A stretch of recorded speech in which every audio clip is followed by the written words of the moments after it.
ang Kim Pao doon na lang daw muna sila sa kanilang maliliit na mundo. Tama.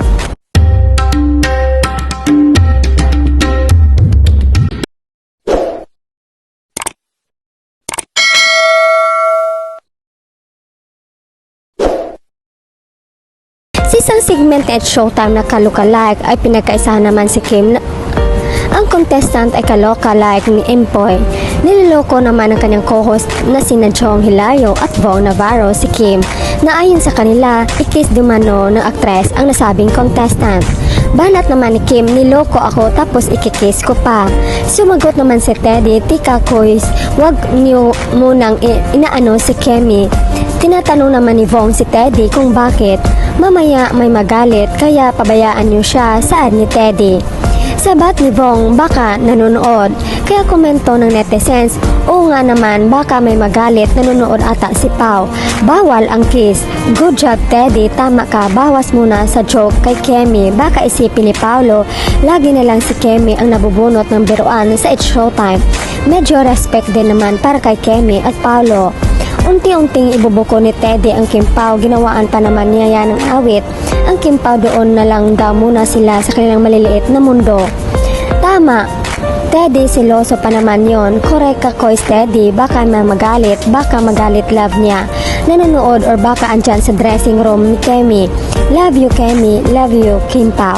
Perfect partner. True po, iwas-iwas na lang talagang may magagalit. I love you, Kim Pao.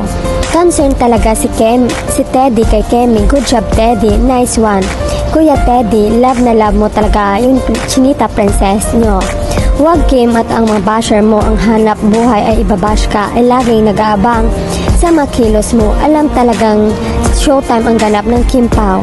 Kuya Teddy, masyado na halata ang pagiging Kim Pao mo but we love it. To the rescue sana si Kuya Teddy kaso parang booking ang chinita. Silosa pa naman yon, manonood, nagkataon lang din nanonood siya. Tama nga naman, dapat iwas-iwas ka lang Kim kasi selos si Pao. Yes naman po, ang love na lang niya ang mag-kiss sa kanya. Baka andyan po sa dressing room po, kaya wag na lang. Tama, wag talaga, may nagmamayari na wag ganun Chong at Bong. Baka kasi sobra na yon na may goyo na yon.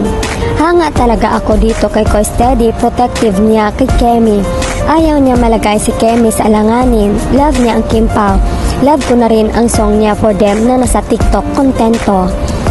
Mapamotor punta dyan. Napaka-OA nga naman ngayon. Baka mapasugod dyan. Liniyahan talaga ni Kemi, napaka-OA. May pansinin mo din si Kois Jong, parang narinig ko sa agusan ang lines niya.